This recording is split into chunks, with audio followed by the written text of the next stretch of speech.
Hey everybody, Gordon Bond here, the founder and e-publisher of Garden State Legacy, happy to introduce issue number 40 of GSL magazine, being released on June the 15th, 2018. We begin with Stymied by Success, Preservation Stagnation on the Jersey Shore by Stephanie M. Hoagland. The end of the 20th century saw a grassroots movement in the wildwoods to preserve the unique collection of authentic 1950s and 60s doo-wop-style motels that gave the island a distinct sense of place, capitalizing on their heritage tourism potential.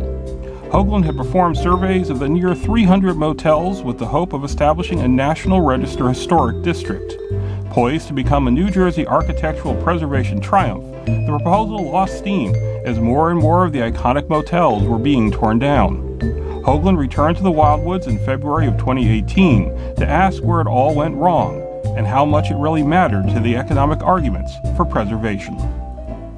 During the visit, she interviewed Jack Morey of the Morey Brothers, a well-known pier operator and champion of doo-wop motels, as well as Dan McElvery, president of the Doo-Wop Preservation League.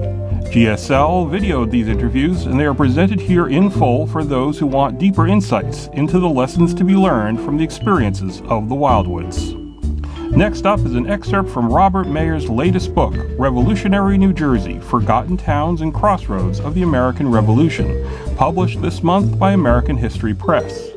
Aficionados of New Jersey's role in the American Revolution will likely have heard of Washington Rock, tucked in the Watchung Hills in Greenbrook, where General George Washington could keep an eye on enemy troop movements in the Raritan Valley below. But did you know that there were more than one perches used by the general? In this article, Mayers explores the several lesser-known and forgotten Washington Rocks.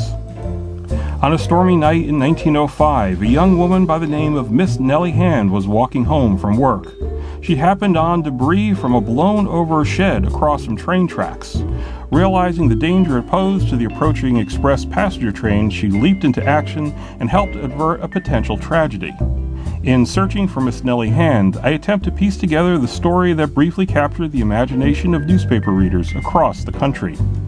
Artifacts found in antique shops can sometimes give clues as to who owned them before. Such was the case when GSL genealogy columnist Maureen Wlodarczyk found a curious book with a New Jersey connection that got her thinking about the question, for what is time? Thank you to everyone who supported GSL and enabled it to reach the 40th issue mark. If you appreciate what GSL has tried to bring to the New Jersey history community, please consider making a donation or becoming a patron. I hope you enjoy this issue, have a great summer, and we'll see you again in September. Thank you.